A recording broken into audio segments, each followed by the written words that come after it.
बिल्कुल, दायित्व की आस कब होगी पूरी, ये सियासी सवाल अब उत्तराखंड में बवाल ला रहा है। नमस्कार, आप देख रहे हैं इंडिया वॉइस और मैं हूं आपके साथ श्रुति अंगद। उत्तराखंड में राज्य सरकार के सामने कई बड़ी चुनौती है। एक तरफ निकाय चुनाव, उपचुनाव और इस सब चुनाव में जीत हासिल करना, तो दूसरी तरफ है कि दायित्व का बंटवारा कैसे हो, आखिर मंत्रिमंडल किसे सौंपा जाए, मंत्रिमंडल का विस्तार कैसे हो।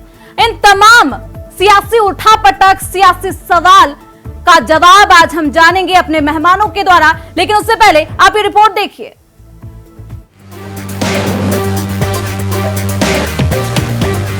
उत्तराखंड में सत्तासीन भाजपा सरकार के सामने चुनौती एक नहीं कई सारी है। एक तो विरोधियों को मात देनी है, दूसरा उपचुनाव, निकाय चुनाव और पंचायत चुनाव में जीत हासिल करनी है। तीसरी सबसे बड़ी चुनौती पार्टी के भीतर वरिष्ठ यानी दिग्गज नेताओं और पार्टी के विधायकों को संतुष्ट करना है। और यह सब तभी संभव हो पाएगा जब सरकार में मंत्रिमंडल विस्तार और दायित्व की पोटली खुलेगी। लेकिन अभी यह संभव होता हुआ दिखाई नहीं दे रहा है, यानी भाजपा नेताओं का इंतजार और बढ़ सकता है।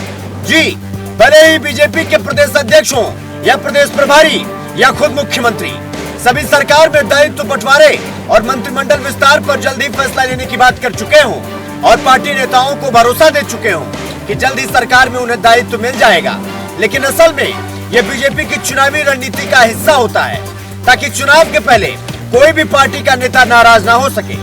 वैसे भी प्रदेश की सत्ता में दोबारा सत्तासीन हुए मुख्यमंत्री पुष्कर सिंह धामी को 2.5 साल से ज्यादा का समय हो चुका है, लेकिन उनके मंत्री मंडल में खाली 4 मंत्रियों के पद नहीं भरे जा सके। सरकार का बोझ कम करने के लिए पार्टी नेताओं को दायित्व दिए जाते हैं, लेकिन अभी तक लगभग 2 दर्जन से ज्यादा लोगों को दायित्व नहीं मिल पाया है। जबकि पार्टी के कई वरिष्ठ नेता, विधायक और अपनी सरकार से आस लगाए बैठे हैं कि उन्हें जल्दी सरकार में मौका मिलेगा, जबकि विपक्ष मंत्रिमंडल की खाली कुर्सी और दायित्व को लेकर भाजपा की आस पर कटाक्ष कर रहा है। उत्तराखंड की भाजपा सरकार के द्वारा भेड़िया आया वाली कहावत चरितार्थ की जा रही है। बार बार विधायकों के आगे गाजर लटकाई जाती है, उनको ये शिगुफा दिया जाता है कि मंत्रिमंडल का विस्तार शीघ्र ही किया जाएगा। कभी दुष्यंत कुमार, तो कभी महेंद्र भट्ट, तो कभी मुख्यमंत्री पुष्कर सिंह धामी के बयान सामने आते हैं कि मंत्रिमंडल के जो 4 रिक्त पद चल रहे हैं उन्हें भरा जाएगा और कुछ पुराने मंत्रियों की छुट्टी भी की जाएगी। ये बात लोकसभा चुनाव से पहले भी कही गई थी कि लोकसभा चुनाव निपटते ही मंत्रिमंडल का विस्तार कर दिया जाएगा। लेकिन आज 4 महीने बीत जाने के बाद भी मंत्रिमंडल की स्थिति जस की तस है। 4 पद जो रिक्त थे वो रिक्त बने हुए हैं, जो मंत्री भ्रष्टाचारी थे वो अभी भी अपने पदों पर बने हुए हैं। प्रदेश मंत्रिमंडल का विस्तार करने का विशेष अधिकार माननीय मुख्यमंत्री श्री पुष्कर सिंह धामी जी को है और जिस समय वे उचित समझेंगे तो वे मंत्रिमंडल का विस्तार करेंगे। वैसे राज्य सरकार माननीय धामी जी के नेतृत्व में बहुत अच्छा काम कर रही है, लेकिन जब उन्हें अनुभव होगा कि मंत्रिमंडल का विस्तार किया जाना चाहिए तो वे शीर्ष नेतृत्व से चर्चा करने के बाद यह कदम उठाएंगे। जैसा कि हमारे प्रदेश प्रभारी माननीय श्री दुष्यंत गौतम जी ने कहा है कि इसके बारे में केंद्र से चर्चा हुई है और उचित समय पर मंत्रिमंडल का विस्तार होगा। उत्तराखंड में हमेशा से ही सरकार में मंत्रिमंडल विस्तार को लेकर सियासत और चर्चाओं का बाजार गर्म रहता है, लेकिन इस बार समय ज्यादा हो रहा है, इसलिए सरकार पर भी संगठन का दबाव बढ़ने लगा है। मुख्यमंत्री पुष्कर सिंह धामी हो या प्रदेश प्रभारी, दोनों ही कई बार ये बता चुके हैं कि संगठन स्तर पर बात बन चुकी है और दिल्ली दरबार से हरी झंडी मिलते ही मंत्रिमंडल विस्तार और दायित्व का बंटवारा भी हो जाएगा। लेकिन जिस तरह से खबरें पार्टी में चल रही हैं, ऐसे में इस बार भी यह आश्वासन जुमला ही नजर आ रहा है, यानी दायित्व और मंत्रिमंडल विस्तार की आस अभी अधूरी है। देहरादून से अभय कैंतुरा की रिपोर्ट।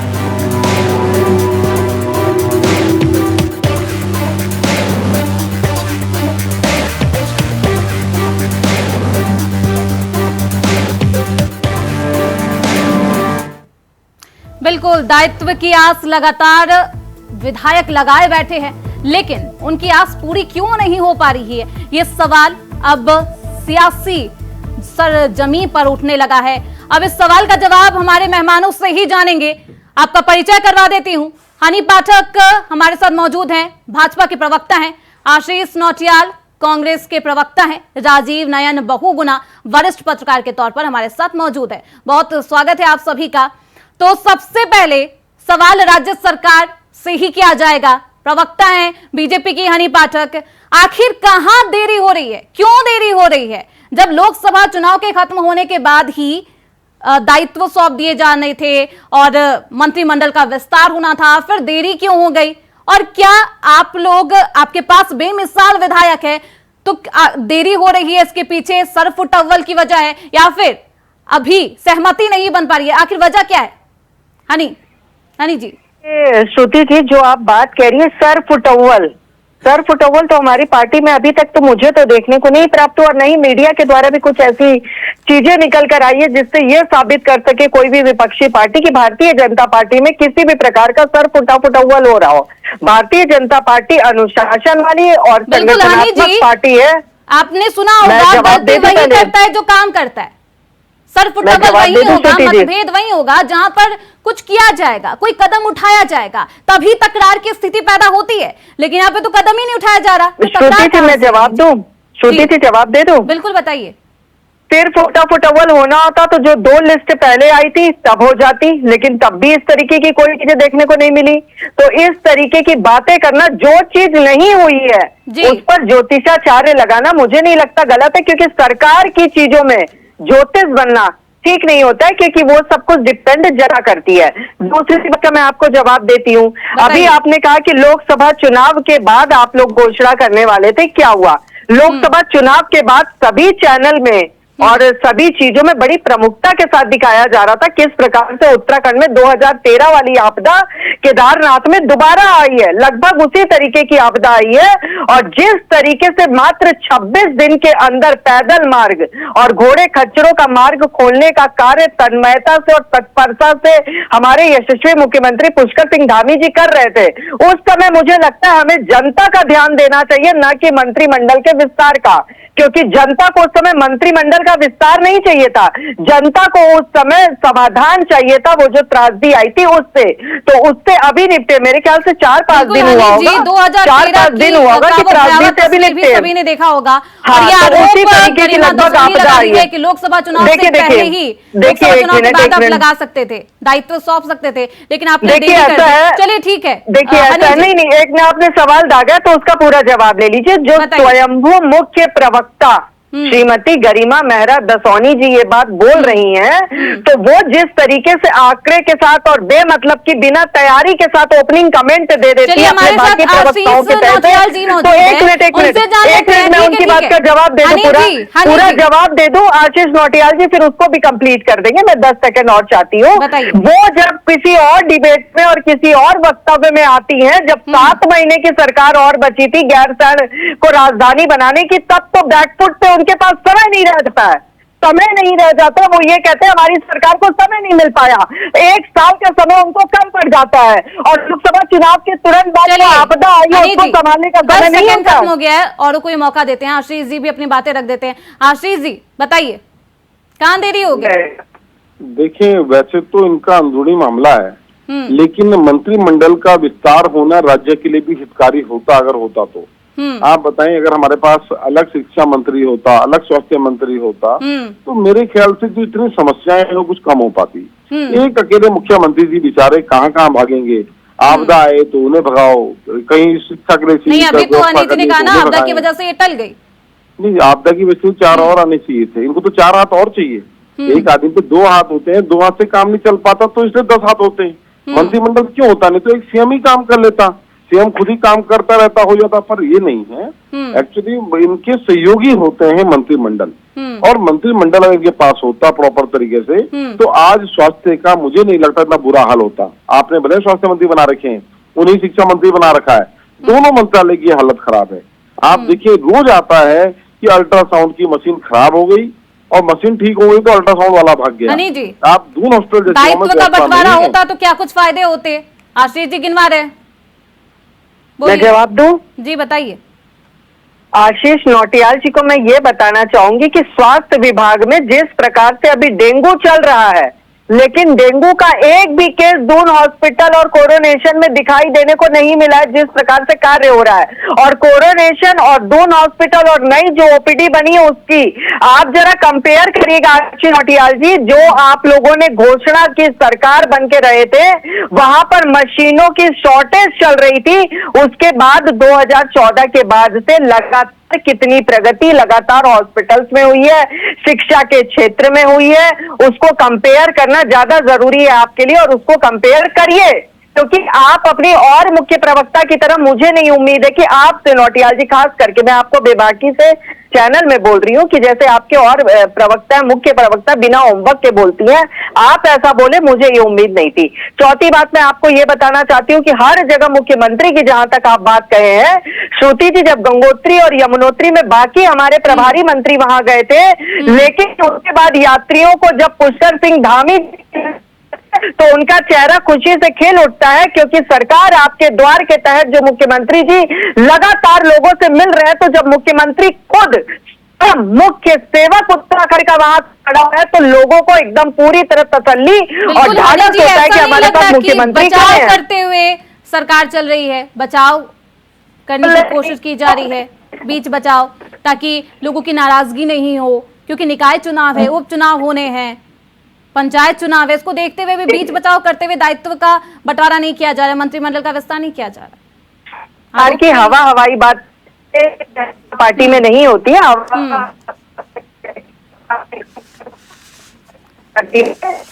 ठीक है, बाकी लोग तो हरीश रावत जी ये कहते चले आ रहे कि जब कोई और होता है और वो उनमें लड़ाई चल रही है, क्यों केदारनाथ यात्रा के समय गणेश गोदियाल और करण मारा में गुत्तम गुताई होती है। तो इस तरह की चीजें तो आनंद दिक्कत कहाँ आ रही है की पार्टी के, ठीक है, फिर फुटा अनिल जी हुआ वापस संभाले आऊंगी अपने आपके पास, पार्टी के। लौटूंगी आपके पास। राजीव जी, कहाँ दिक्कत है, आखिर क्यों नहीं हो पा रहा है? लोकसभा चुनाव के बाद ही होने थे, लेकिन उसके बाद जैसा कि हनी जी ने कहा कि आपदा आ गई, दिक्कत यही आपदा वाली है या फिर कुछ और भी? ये असल में कारण जो भी हो, लेकिन जो नहीं हो पा रहा है इससे मैं बहुत खुश हूँ।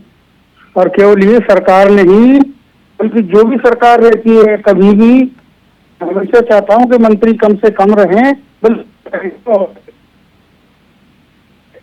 आप देखिए, कोई गाड़ी है, कार है, 200 किलोमीटर पर घंटा है, तो क्या आप उसको 200 किलोमीटर पर किसी तरफ नहीं आ रहा है, 150 किलोमीटर पर गाड़ी चलाइएगा।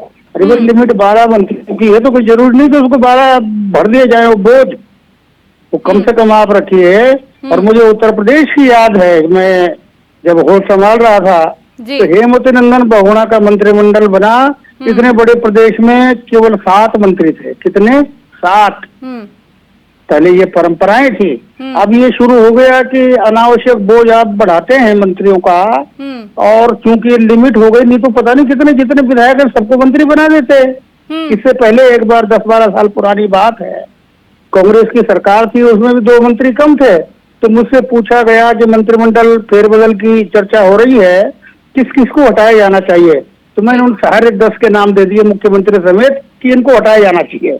तो फिर बनाया किसे जाना चाहिए, मैंने कहा किसी को नहीं बनाया जाना चाहिए। ये मैं बात प्रतीकात्मक कह रहा हूँ, और इसलिए कह रहा हूँ कि आप देखिए कि जब सरकार कोई भी नहीं रहती है, सो-कॉल्ड सरकार, तब भी राजकाज चलता है। मंत्रियों की भारी भरकम तादाद, एक बोझ की सिवा इस प्रदेश पर कुछ नहीं है। और जितने मंत्री उनसे काम चलाएं, तो एक सचिव के पास आपके 10-10, 8-8 विभाग हैं, तो मंत्री के पास क्यों नहीं हो सकता है? क्या जरूरी है उनकी भर्ती 2002 में नारायण दत्त की सरकार में दायित्व बंटवारा रेवड़ी सिस्टम की तरह किया गया था, उसका खामियाजा भी 2007 में देखने को मिला था। इससे सबक ले चुक रही है भाजपा।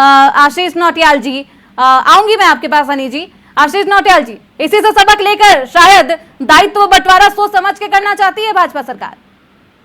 देखिए, इतना भी ना सोचे कि अपने जो सारे कार्यकर्ता बैठे हैं उनकी आस ही खत्म हो जाए। भारतीय जनता पार्टी के अंदर पहले ही अपने कुछ लोग तो थे ही, उसके बाद वो हायर करके भी लोगों को लाए हैं जो अति महत्वाकांक्षी लोग हैं, जो दूसरी पार्टियों से आए हैं, कुछ महत्वाकांक्षियों के साथ आए होंगे। उन सबको ठगने का काम भारतीय जनता पार्टी कर रही है। और आज जनता के बीच में देखिए नेता का होना बड़ा जरूरी है। तो हरीश आप रावत भी सचिवों तो को दायित्व बोलते हैं। नहीं बांटना चाह रहे थे, दायित्व बांटने की हिम्मत नहीं जुटा पा रहे थे अपने सरकार में। देखिए हरीश रावत जी ने तो अपनी जगह पे हरीश रावत जी तो की बात कांग्रेस करें, करे चाहे तो नारायण सही, तिवारी की भाजपा बात करे तो करें, गलत कैसे हो गया? नहीं देखिए हम इसको गलत नहीं कह रहे हैं, हमने कुछ नहीं कहा, ये मान तो आज आप ही कर रहे हैं। टिकट का विषय है। तो आपने पूछा तो हमने इसका जवाब दिया कि भाई आज पूर्ण बहुमत की सरकार है और आप उसके बाद भी अगर अपने दायित्व पूरे नहीं कर पाते ठीक हैं, है। अपना हनी पूरा जी, डेकोरम पूरा नहीं कर पाते जवाब हैं, दे दीजिए, बोलिए। तो हमारी गलती थोड़ी है, तो इनकी गलती है। आशीष भाई सुने, इसीलिए मैंने श्रुति जी अपने ओपनिंग कमेंट में बोला कि इनकी पार्टी के मुख्य प्रवक्ता, स्वयंभू मुख्य प्रवक्ता का होमवर्क बड़ा ढीला रहता है।